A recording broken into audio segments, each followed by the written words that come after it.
היי חבר'ה, כאן דימה מהדימוסטק, והיום אנחנו נבדוק את הסמסונג גלאקסי סמארט פלוס. בואו נתחיל.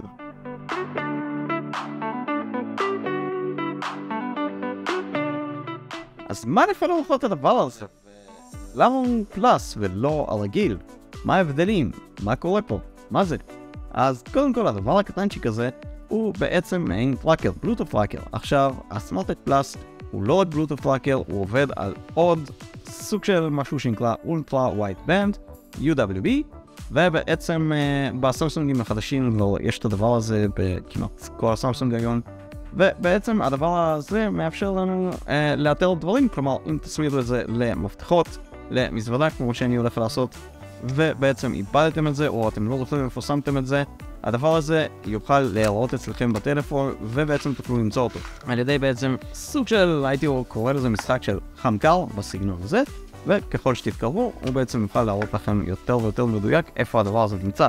כלומר גם אם תשים את זה מתחת לאיזה קליט או משהו, או תשקפו את זה מתחת לעוד איזה דברים, הטלפון יוכל להציג לכם בצורת AR אפילו בחלק מהמקרים ממש איפה הדבר הזה, כדי שתוכלו למצוא את זה. בנוסף הדבר הזה יכול לצלצל, כלומר בעזרת טריגר קטן בטלפון תוכלו פשוט לגרום לזה לצלצל בצורה די חזקה, או יותר נכון לבדוק עד כמה היא חזקה באמת, ובעצם על ידי כך למצוא את אותם הדברים.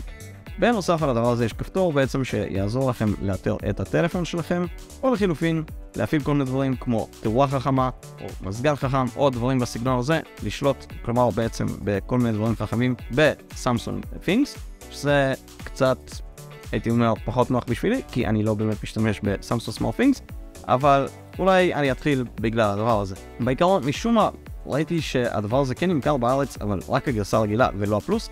כמו שאמרתי, הפלוס מאפשר לכם קצת יותר מרווח של קישוריות, ובעצם קצת יותר פיצ'רים בסגנון של תא בית חכם והדברים בסגנון הזה, אבל ההבדל הוא די קטן, ולעומת זאת, אמנם הדבר הזה אמור לעלות קצת יותר, אבל לדעתי הוא בהחלט שווה את זה בחלק מהמקרים. אז בדבר הקטנצ'יק הזה, יש לנו חור מיועד לבעצם מחזיק מפתחות, או דברים בסגנון הזה, ויכולים גם פשוט לזרוק אותו לאנשהו וזהו. הסוללה בדבר הזה אמורה להספיק לסביבות החצי שנה לפי מה שסמסונג אומרים.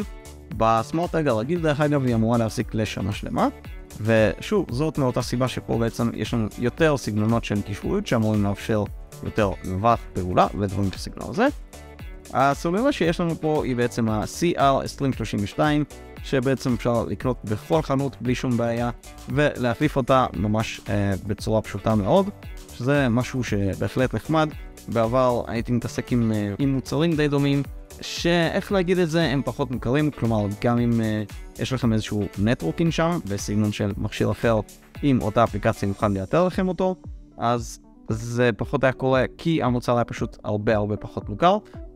הדבר הכי מוכר אולי אם שמעתם זה טייל, אז יצא לי לעבוד גם לדבר הזה, ואכן באמת היה לי מקרה שמכשיר אחר כנראה תפס לי אחד משלי, וזה היה מאוד נחמד במהלך טיסה לדעת שהמזוודה אכן איפשהו במטוס. זה בהחלט היה נורגיה נקרא לזה ככה, במיוחד הימן, אבל עם סמסונג זה אמור להיות הרבה יותר יעיל.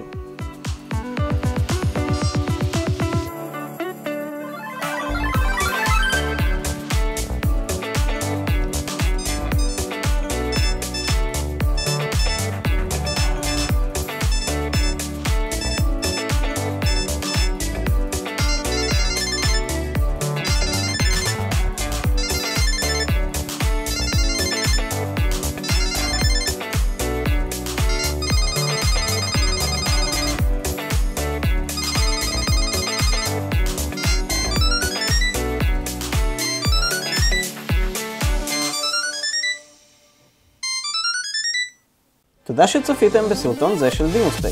אם נהניתם מהסרטון, לחצו על הרשמה כמנוי ועל הפעמון כדי שלא תפספסו את הסרטונים הבאים, וניפגש בפעם הבאה.